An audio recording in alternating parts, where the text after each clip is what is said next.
Hello, welcome to our next episode of This Big Meaningful Life.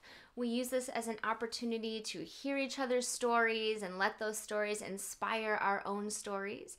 So today I have with me Chris Wong, and tell us a little bit about what you do.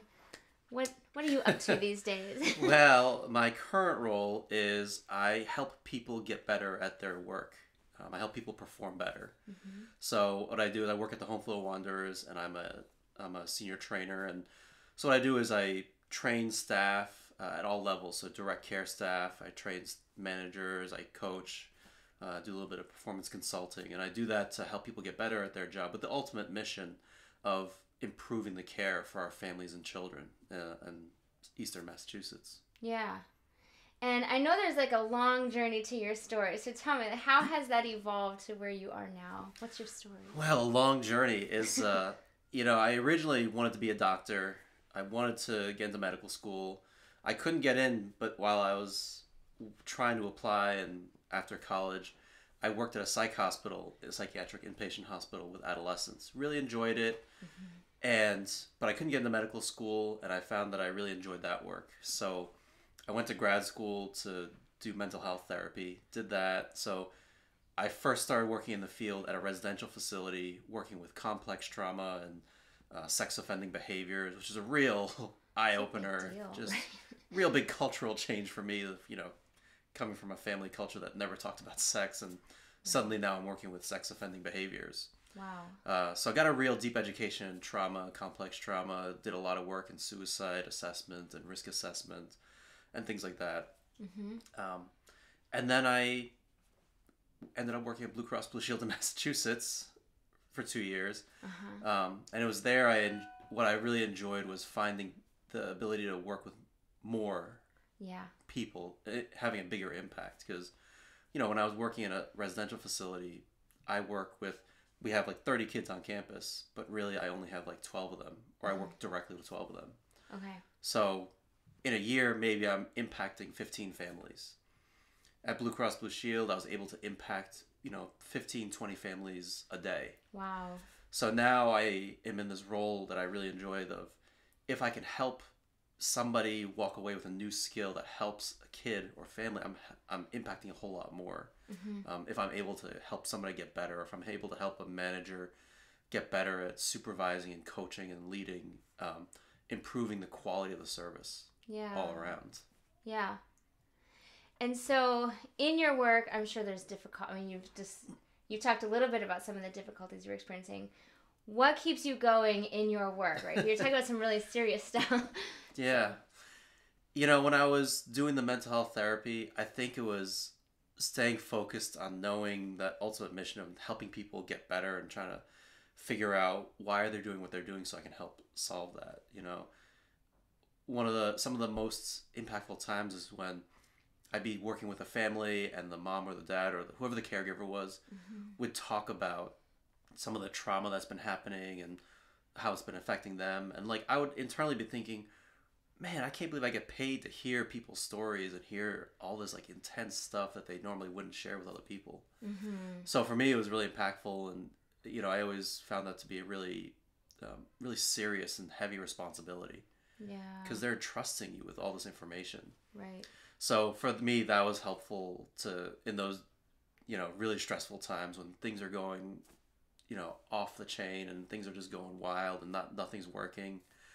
And then now what's helping me is continuing staying on that mission of I gotta help as many people figure out how to do their job better so that they can provide better care. Mm-hmm. I have this skill set that would be, I could work at any kind of company doing instructional design and coaching and training and performance consulting, but I could work at Dunkin's, but I don't apply to those kind of companies or try to, because I don't want to help people get better at making donuts or coffee. Sure.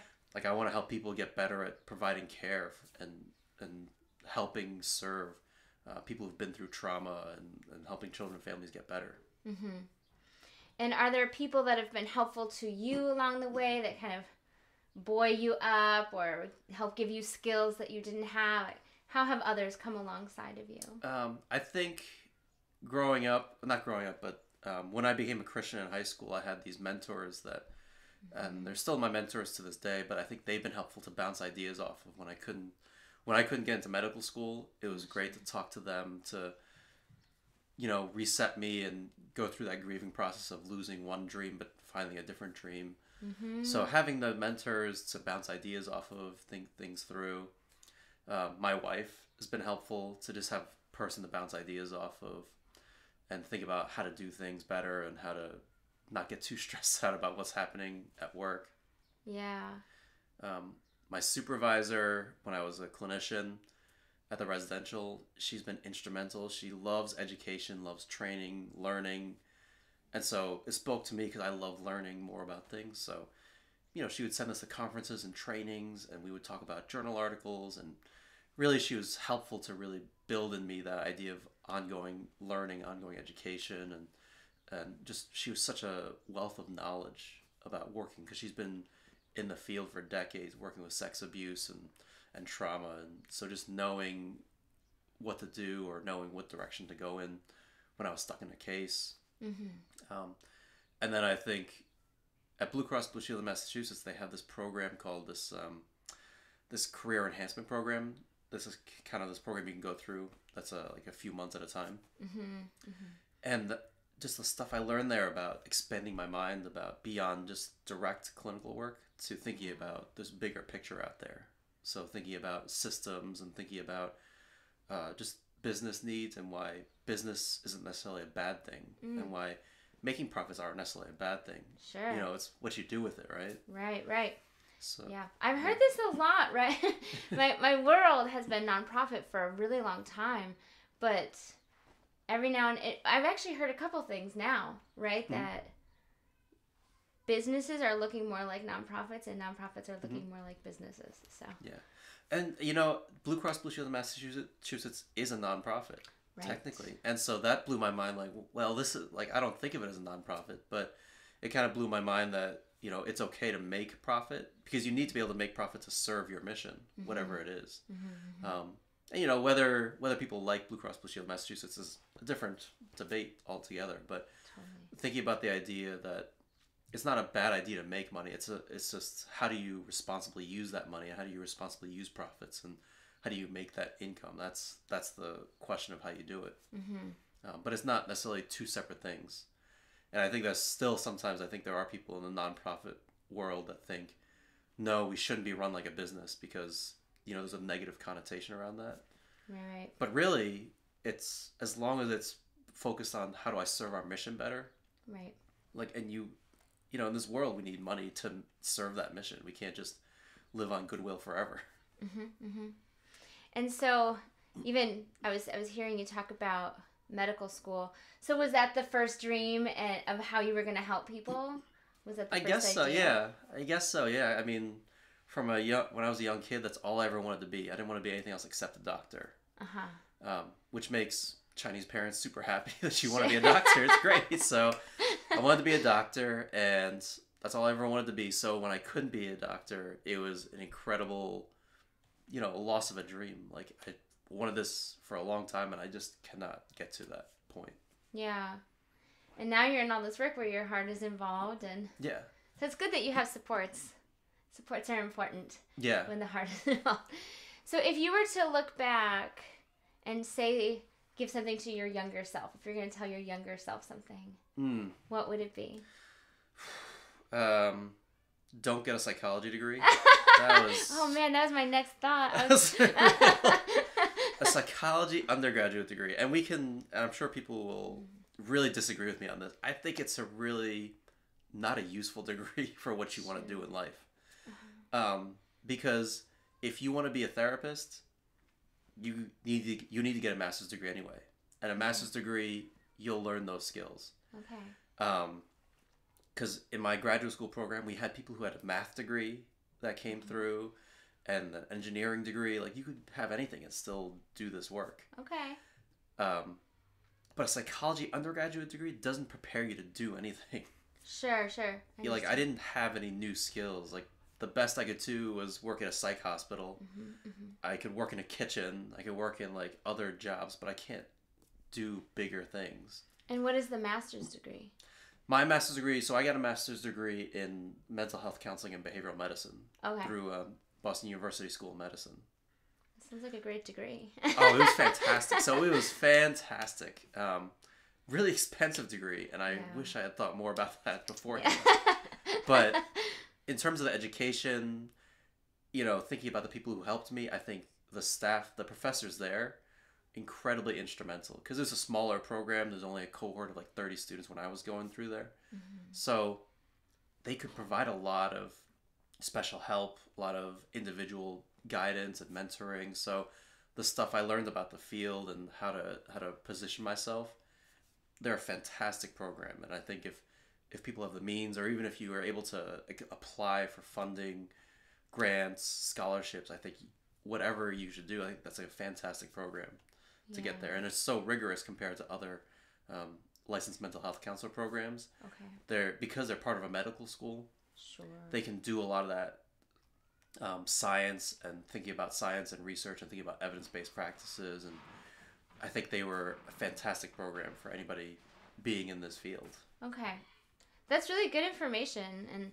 And I understand. I have a bachelor's in vocal performance, and I realized at one point, like, I could sing in a choir with a bachelor's, so I needed a master's. But this is true of so many degrees. I feel like you could study anything if you need advanced degrees. It's good. It's a good tip. So I didn't give you this as a pre-question, but what would feel like a fulfilling day to you? A fulfilling day. Or like maybe what has been a fulfilling day. I'm sure your question means in the context of work, not life, right? I mean, you tell me, because for me, I don't know where one line begins and one line ends. Sure, because my fulfilling day happens every day on my birthday, where I take the day off from work, I sit in my pajamas all day, and I just kind of do whatever I want all day. But I'm sure you're talking about other that is a fulfilling day for me as well. I think a fulfilling day would be either, it doesn't matter whether it's training groups of people or if I'm working with a person one-on-one, but if they pick up a new skill and they're able to understand it, and there's that kind of light that flickers in their head, like they're suddenly like, oh wait, that's how I can do this, or that's how I can help do this better, or that's something that would have helped me if I learned this a while ago. But seeing that kind of light turn on of, oh, I wish I could have known how to do that better. Yes. And suddenly, oh, now I can't wait, the excitement of, now I can't wait to try this and do this and see how this goes.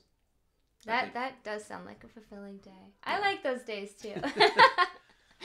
So is there anything else that you would want to like put out there in the world? I don't want to... anything else out in the world? I mean, anything I'm doing, I think everything I do is, I can do trainings anywhere. So I think just if people are interested in learning more about skills building, like even in the mental health field, so suicide assessments, risk, trauma, working with youth and families, things like that, I'm always willing to do and able to do. But I can also do one-on-one coaching sessions if you want to get better at performance management, supervisory skills, coaching, delegation, like all these kind of skills. My forte is helping other people get better at their work.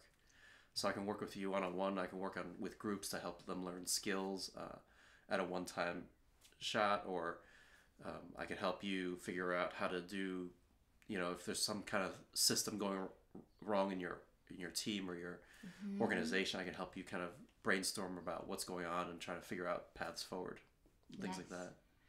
So there will be links in the description to how you can get connected with those types of resources, and they'll be provided to me from Chris, so I'll just get all those and have those for you. But hopefully this is inspiring for you. It's often the case that we don't start where we end up, and life takes these twisty turns, but that there's meaning and purpose in our lives and our days, and that we can even be intentional about that with like community and help. So thank you so much for being with us, and we will look forward to seeing you next week.